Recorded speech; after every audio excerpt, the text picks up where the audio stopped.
నమస్కారం అండి. ఈరోజు రక్తపోటు బీపీకి సంబంధించిన రిస్క్ ఫ్యాక్టర్స్ గురించి తెలుసుకుందాం. మొదటిగా వచ్చేసి ఏజ్.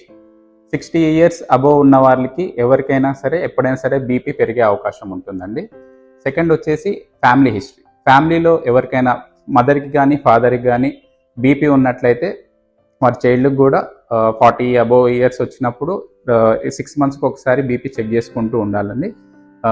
నెక్స్ట్ వచ్చేసి డైట్ ప్రకారం ఎక్సెస్ ప్రాసెస్డ్ ఫుడ్స్ కానీ, షుగర్స్ కానీ, కార్బోనేటెడ్ డ్రింక్స్ కానీ, ఆల్కహాల్ కానీ, ఎక్కువ అధిక మోతాదులో ఉప్పు తినేవారిలో రక్తపోటు వచ్చే అవకాశం ఉంటుందండి. నెక్స్ట్ వచ్చేసి ఓవర్ వెయిట్ ఉండడం కానీ, ఒబేసిటీ కానీ, అంతేకాకుండా సెడేటరీ లైఫ్ స్టైల్ అనే కూర్చొని ఎక్కువ శాతం వర్క్ చేయడం కానీ, ఇలాంటి వాటి వల్ల కూడా రక్తపోటు తక్కువ వయసులోనే వచ్చే అవకాశం ఉంటుందండి. నెక్స్ట్ వచ్చేసి ఫ్యామిలీ హిస్టరీలో కొలెస్ట్రాల్. కొంతమంది జెనెటిక్స్లో కొలెస్ట్రాల్ అనేది చాలా ఎక్సెస్గా ఉండే అవకాశం ఉంటుందండి. వాళ్ళకు కూడా బీపీ అనేది తక్కువ వయసులోనే వచ్చే అవకాశం ఉంటుంది. Thank you.